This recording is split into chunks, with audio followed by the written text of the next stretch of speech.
This episode of The Secrets Women Keep is brought to you by my luxuriously bespoke, discreet, and personal one-to-one container, The Turned On Woman.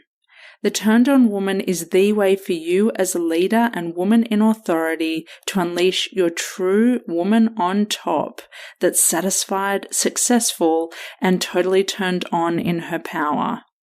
Experience, embody, elevate. Welcome to the Secrets Women Keep podcast.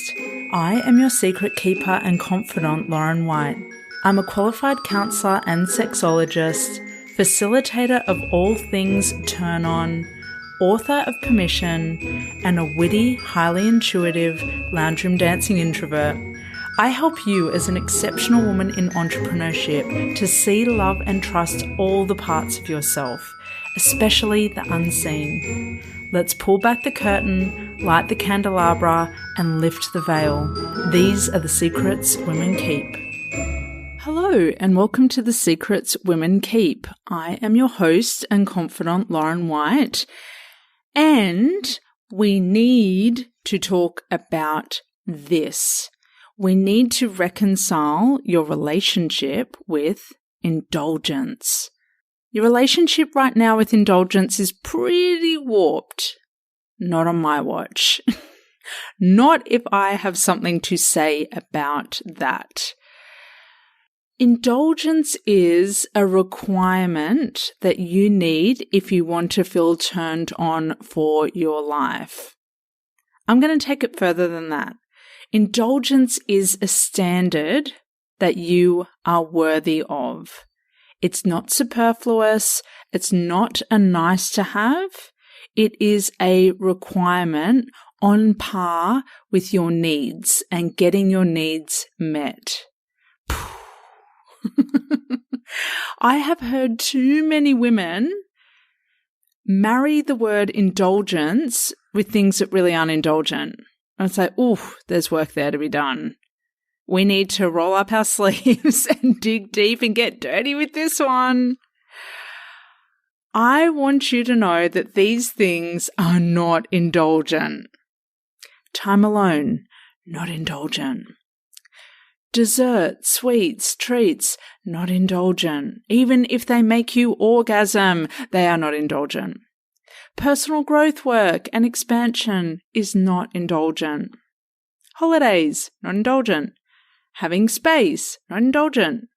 Tending to your identity, not indulgent. Spending money, not indulgent.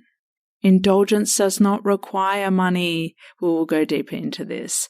So at some point through the ether, you confused meeting your needs, being a human, being worthy of pleasure, with somehow being this negative thing that we know of as indulgence. I'm here to change your mind about indulgence, to embrace it and integrate it into your life so that it is not this faraway thing that you immediately associate with guilt and not feeling good enough and feeling like too much. It's none of those things, or it has the power to be none of those things. What it does do is it has the power to enhance your life and your experience of your life. You get to choose what you see as indulgence, and you get to choose to make indulgence something that you go after, something that you allow yourself to feed off of, something that is just a standard, in fact, an everyday standard of your existence. This makes me excited. I hope it makes you excited too. We're going to change the old meaning of indulgence equaling too much, over the top, whatever that is, guilt-inducing, going against your values and your ideals and being a good girl, blah, blah, blah, blah. Scrap it. Have a hissy fit like they do in the movies. Get your elbow and wipe all of that off the table. Deep breath. Breathing in beautiful indulgence. Breathing out, guilt-inducing indulgence. This conversation is actually fueled by something that one of my one-to-one clients said to me when she was on the precipice of committing to herself to work with me on a deeper level.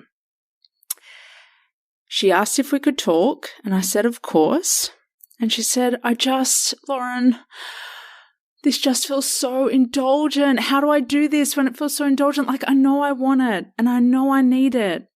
How do I do this? How do I take this next step when it feels so indulgent, when the money could go somewhere else to people really, really in need? And as we were on the phone, I sat there and I did the nod and smile. I was like, I heard her. I totally heard her. And I understood implicitly. This was my response. I said, I understand. Could I put it to you in this way?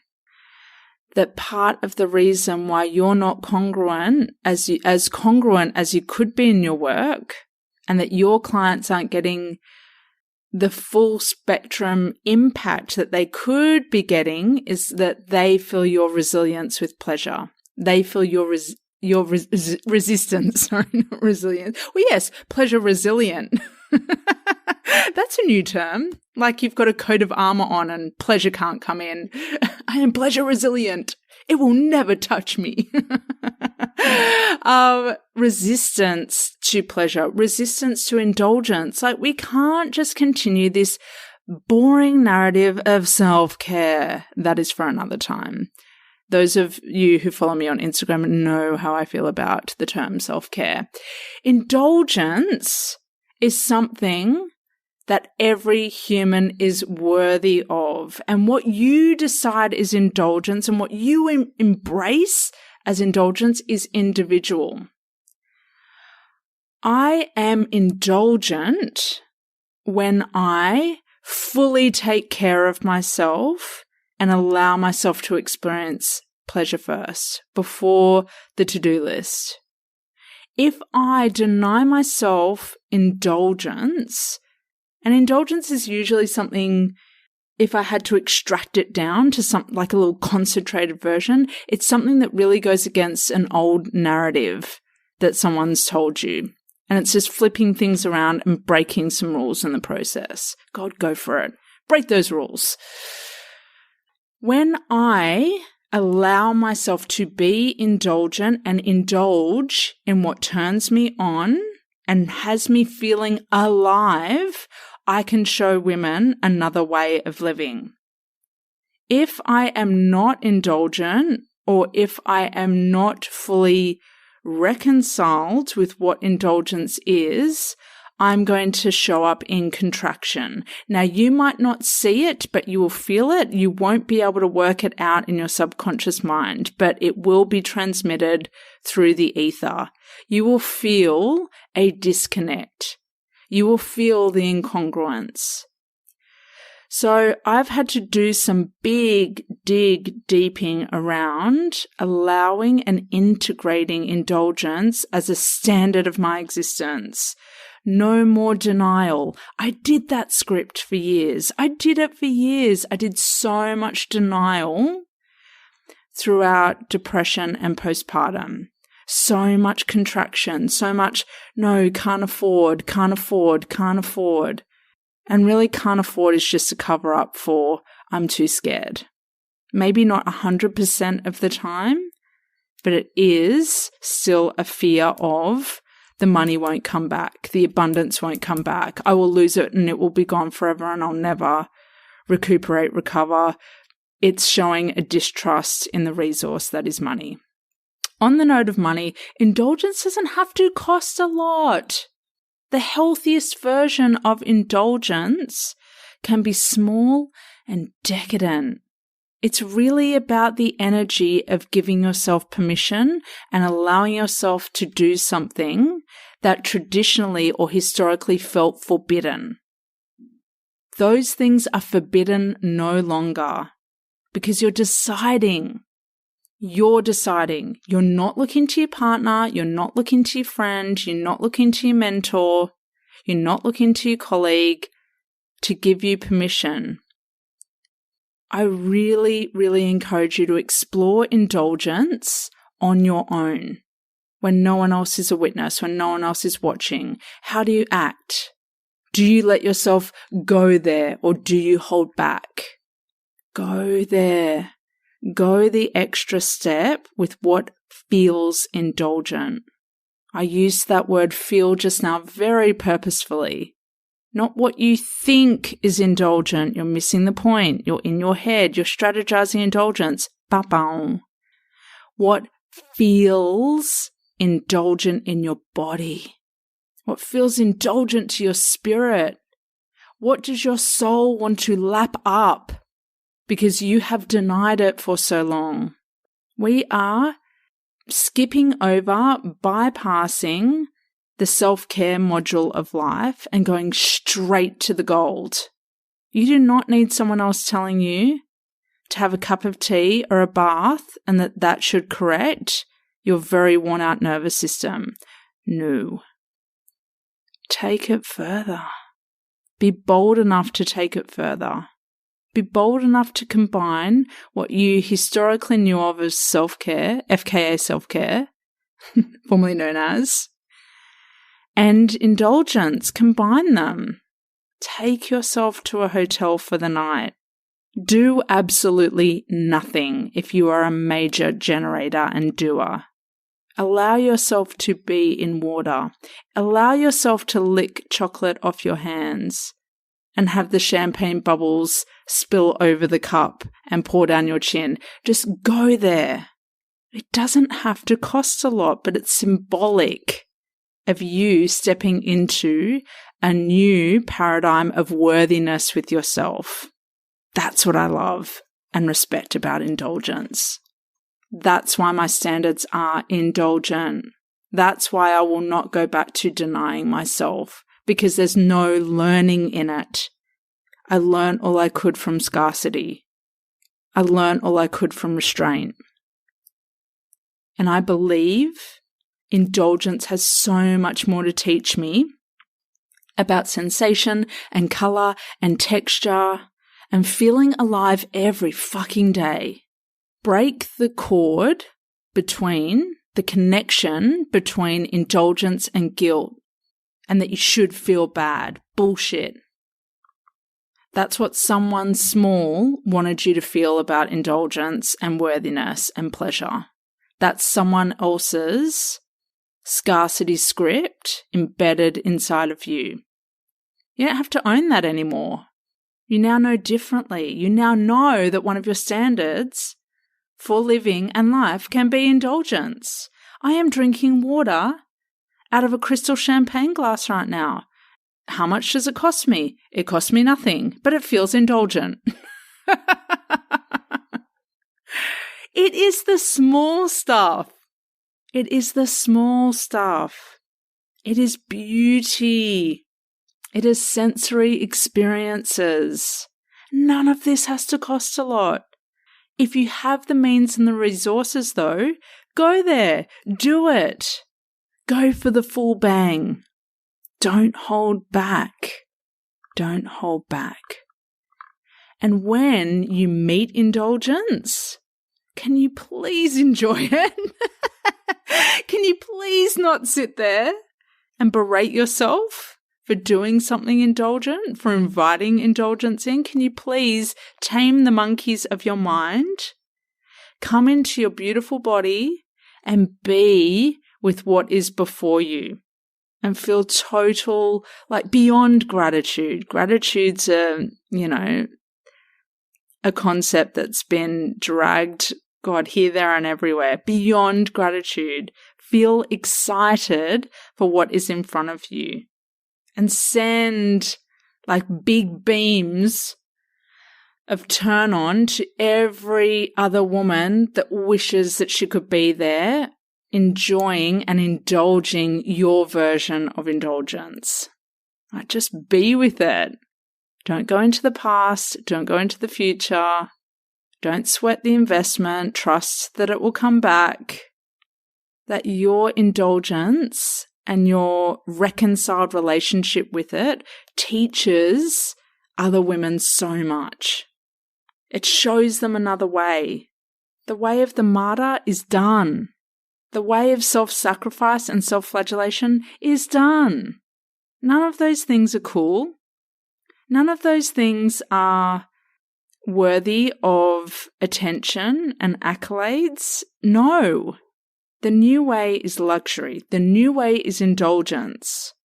And when I say that, the new way is our own version of those things.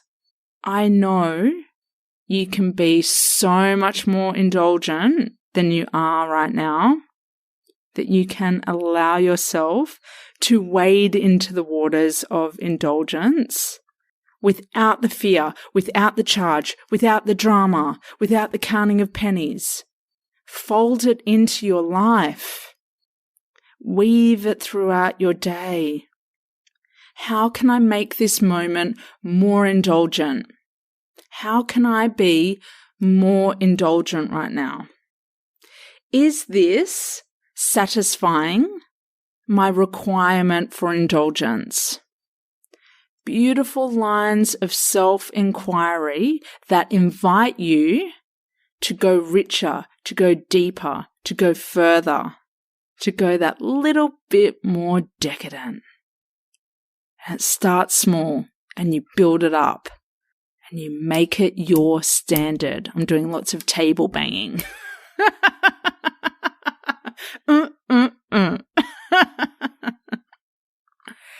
This topic excites me. It makes me so excited to be sitting here and soothing my former self that was so locked in the mindset of not enough, that was so locked in the attitude of it has to be tight, it has to be cheap, it has to be thrifty. I'm so proud that I can sit here and say that's no longer my mindset, that's no longer my attitude. That is truly dead and buried. And I know you want the same. And I know that you know that this isn't just about money. So if you start going, oh, but it's okay for her, but stop. Stop.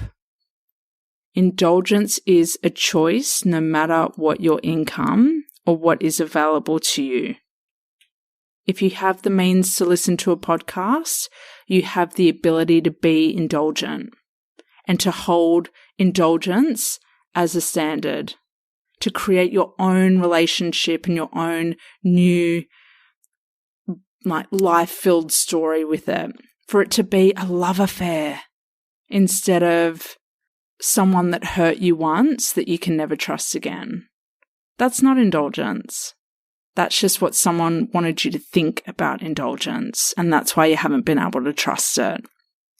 You can trust indulgence because it will meet so many of your unspoken desires.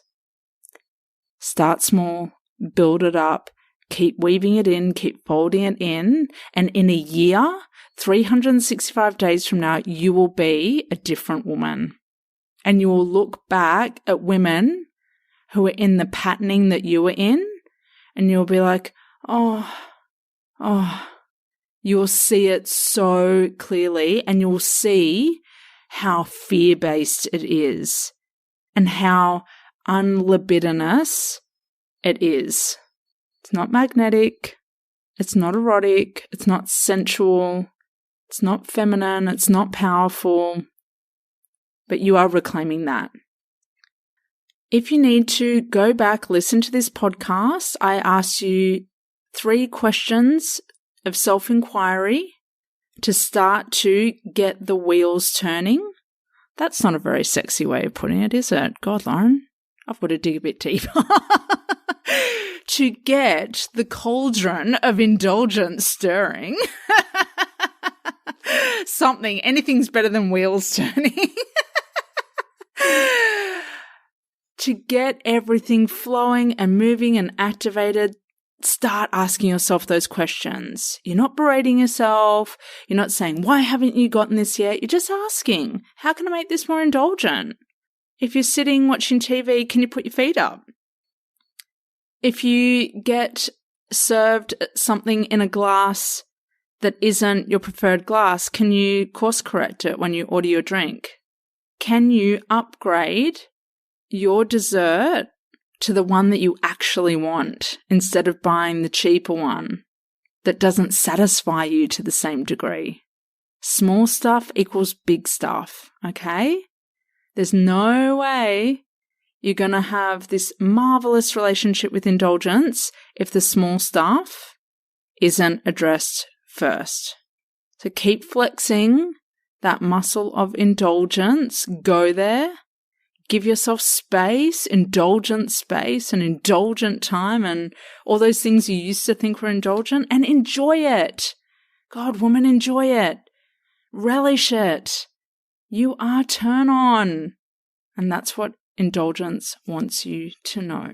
If you are a leader, a public figure, or an authority that feels like she should have worked all of this out already, but hasn't, and you require a safe and discreet container to refine how you show up as the woman who oozes subtle sovereign action, the woman who has an unrelenting magnetic pull, and the woman who has an air of eros that feels completely at ease every single moment of your existence, consider this a call to become the turned on woman. Get ready to step into my magical world and be fortified to facilitate your own personal revolution. A revolution to curate a life that feels as successful on the inside as it appears on the outside. As a qualified counselor and sexologist, I've delved deep into the echelons of womanly allure and mystery so that you don't have to. In having seen myself, I see you, all of you, and some women can't handle that. I know you can handle it. The truth is, you're here because you want someone who goes above and beyond the mesosphere, someone who can hold an expanded vision, someone just like you. The only difference between you and I right now is that I've gone through the painstaking process of removing the metaphorical mask that held me back from being fully expressed, integrated, and completely in flow. I want to show you what's possible, and the secret is it doesn't have to be hard, long, or arduous to become all those things. It also doesn't, and won't, happen sitting on hard yoga floors, denying yourself the luxury of what feels elevated, lush, and opulent for you. Your desires are never denied, and your version of luxury is always seamlessly weaved into every part of the process. Your total turn-on is the centerpiece of everything we do. To be considered as an applicant of the Turned On Woman, apply now through the link in the show notes, or to skip the queue, DM me on Instagram to start the best conversation you've never had.